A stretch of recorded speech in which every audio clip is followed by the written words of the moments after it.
notes. Triads. What are triads? If you don't already use triads in your own guitar playing, then listen up, because this is going to change the way you play guitar. In my opinion, learning to use triads is going to be the most effective way of learning your fretboard, and it's going to make you sound better. A lot of folks, once they start playing lead guitar, they learn a bunch of scales and scale patterns and things like that, and they just get stuck running these scales. And then after a while, it feels very boring to them. And the reason is because if it's a G scale, then it's all a G scale. If it's an A minor pentatonic scale, then it's all A minor pentatonic scale. And there's not really a lot of creativity behind it. You feel like you're just stuck in a scale. But when you start learning to use triads, you're going to be able to modulate, move around from one chord to another all over the place. And you'll be able to build scales around those triads for whatever chord that you're using. There are 3 chord shapes that I like to use to extract triads from. Now in this video, I'm only going to use one, and I'm going to show you how useful it is, even just getting used to using one triad shape, a single shape around your fretboard, that will make playing so much easier. You're not going to have to think about, when you run up that scale, where am I now? Because you're going to be going from one chord to the next, and then you're just going to take the same small little scale piece. Because in guitar, it's all about shapes. All the shapes stay the same. That may not make a lot of sense to you right now, but trust me, if you get into this, it will make a lot of sense later. All the shapes are always the same. So this is going to be a quick lesson. I'm going to start my loop. It's going to be 3 chords, G, C, and D. Then I'm going to show you simple pattern around those notes, simple pentatonic pattern we all know that you can repeat, but it doesn't sound the same as you move it from one chord to the next. And real quick, if you've already seen one of my videos on this one's going to be a little bit different. So stick around, here you go.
saw several different licks there, but you also saw how I moved them to different areas of the fretboard, and none of them were too fast. I myself, I'm not a super fast player. I'm not like a virtuoso, awesome, crazy guitar player, but there's one thing that I really love to do, and I love to explore and use my fretboard. So if you're interested in doing things like that that are more on your level, not super hard, but also interesting and they're helping you to progress, this is the kind of thing I think will really help you. So what I want to do now, I want to show you what was going on in that. It was all G, C, and D, and I was using the same classic minor pentatonic shape that we always use, except we weren't using it in a minor pentatonic concept, we were using it in a major pentatonic concept. Come down here, let's take a look at this. Okay, on a G chord we would normally have a note here, a note here, and a note here to play our full G chord.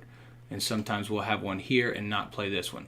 Okay, but what we're going to do here in this, we're just going to play the triads here. So we just play these 3 strings open. Now then when we come down to our C chord and we play this triad, so open G, so open it with our open G, just these 3 strings open.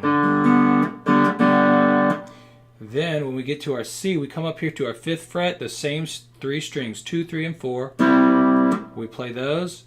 And then on our D, we come down to here, same 3 strings.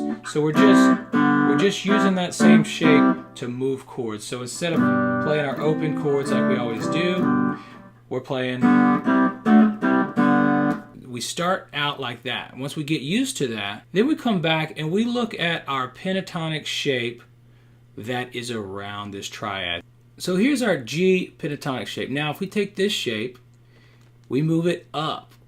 We want to take it to C, just like we can take this triad here and move it up to a C, which would be right here. This triad up to this C. Same thing with this pentatonic shape. We could take it up. We can move it with the chord. So when we go to the C chord, we can play this C pentatonic scale. And then when we go to the D chord, we can just move all this up. There we go. 2 frets, and we got a D.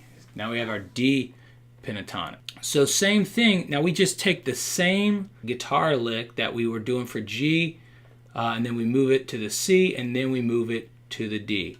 So we get used to the triad, and we get used to the lick, or whatever we're using on top of that triad.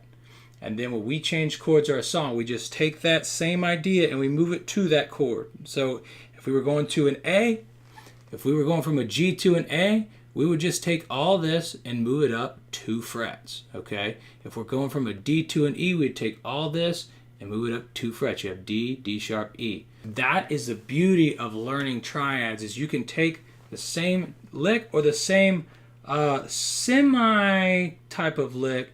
When you switch to one chord to the other, you can take the same lick but just rearrange it a little bit if you wanted to. So if you didn't want to do the exact same lick, just a tiny little change and it's going to be a lot better, a lot different. All right, so that's going to be it for this lesson. So guys, if you've enjoyed this lesson, if you feel like triads are something that you need to start using in your guitar playing and you want a little help with that, I've got a series of free lessons right here waiting for you. So click this link, join me, and let's get used to playing these triads together.